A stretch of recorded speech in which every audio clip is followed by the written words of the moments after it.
Вечно ке ја сакам, горка ја своја, Скопје каже ми.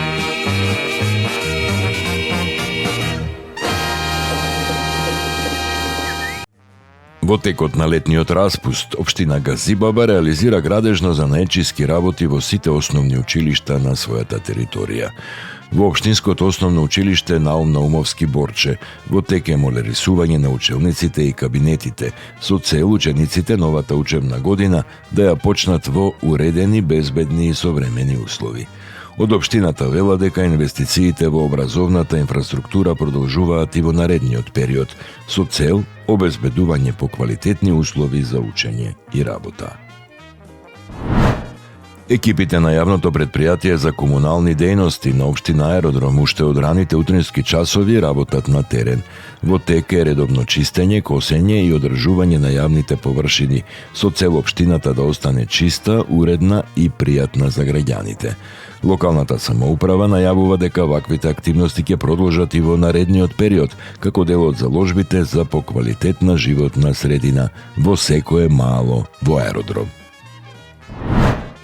Општина Киселавода ги информира граѓаните дека е продолжен рокот за поднесување барања за финансиска поддршка за приклучување на природен газ до 31 октомври 2026 година. Мерката предвидува поврат од 70% од трошоците, но не повеќе од 30.000 денари по домаќинство за приклучок на гасоводната мрежа или за набавка на котел на природен газ. Заинтересираните граѓани треба навреме да ги достават своите барања согласно условите од јавниот оглас. Инспекцијските служби на општина Карпош во текот на мај и јуни изрекоа околу 30 прекршочни санкции за граѓани кои непрописно одлагале кабаст отпад во контејнерите на јавното претпријатие Комунална хигиена. Акцијата е дел од координираните активности на град Скопје и скопските општини за подобрување на јавната хигиена. Од општината Карпош најавуваат дека засилените инспекцијски контроли ќе продолжат и во наредниот период. Во општина Ѓорче Петров започна изградбата на канализациона мрежа на улицата Алекс Стодемниевски 10. За прв пат жителите на овој дел од Диво Мало ќе добијат канализациона инфраструктура, со што ќе се подобрат условите за живот и комуналните услуги. Проектот е продолжение на минатогодишната реконструкција на 17 улици во населбата, а од општината најавуваат дека ќе продолжат со нови инфраструктурни инвестиции.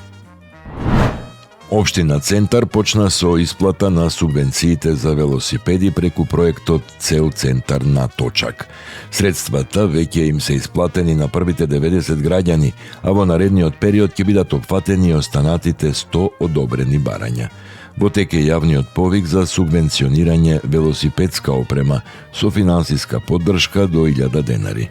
Проектот има за цел да ја поттикне одржливата урбана мобилност и користењето на велосипеди. Општина Чаир го најави првото издание на меѓународниот музички фестивал Чаршија, кој ќе се одржи од 23 до 26 јули во Сулијан и Куршумлијан. Фестивалот ќе ги обедини домашните и странските уметници, спојувајќи ја класичната музика со културното наследство на старата скопска чаршија. Од општината велат дека целта на фестивалот е да прерасне во традиционална манифестација и да го зацврсти местото на Скопје на регионалната културна мапа. Во текот на изминатата недела, екипите на јавното претпријатие Лајка спроведоа акции за заловување и третман на бездомни кучиња на повеќе локации низ Скопје. Активностите беа реализирани во неколку населби и општини, согласно теренските проценки и пријавите од граѓаните. Од претпријатието апелираат граѓаните и понатаму да пријавуваат нетретирани кучиња без ушна маркица, со цел побрзо и поефикасно постапување на терен. Таму е Скопје, град мој љубав лише, што ми расте сни. Вечно ке ја